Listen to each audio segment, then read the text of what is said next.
तेलंगाना वक्फ board की जानिब से एक खुसूसी इजलास मुनक्किद करते हुए मरकजी हुकूमत के मुतनाज़ा वक्फ तरमीमी कानून का जायजा लिया गया।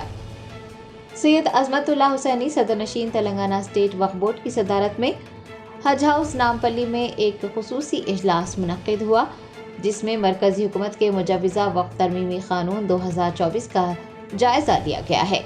कुल हिंद मजलिस इत्तेहादुल मुस्लिमीन के सदर वो हैदराबाद MP बैरिस्टर असदुद्दीन ओवैसी, वक्फ बोर्ड के अराकीन व दीगर जिम्मेदारान ने इजलास में हिस्सा लिया। दरियासना वक्फ तरमीमी कानून के खिलाफ एक करारदाद भी मंजूर की गई। बताया गया है कि तेलंगाना वक्फ बोर्ड की मुतफ़िक़ा करारदाद के बाद हुकूमत की जानिब से वक्फ तरमीमी कानून के खिलाफ मरकज को एक मकतूब रवाना किया जाएगा।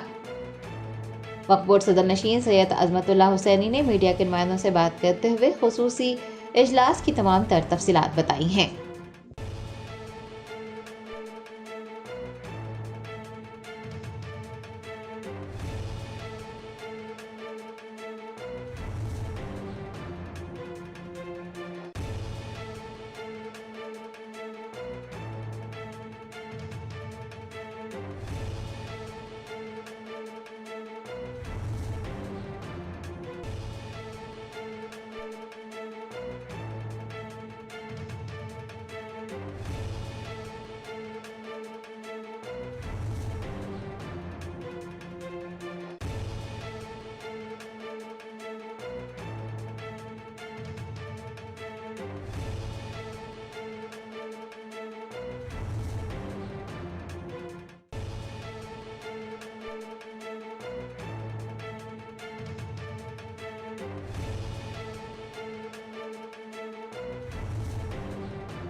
Germanton super speciality hospital, doctor Mir Jawad Jar Khan, senior experienced orthopaedic surgeon, bone fracture, joint replacement, hip replacement और स्पाइन सर्जरी कामयाबी से अंजाम दे रहे हैं।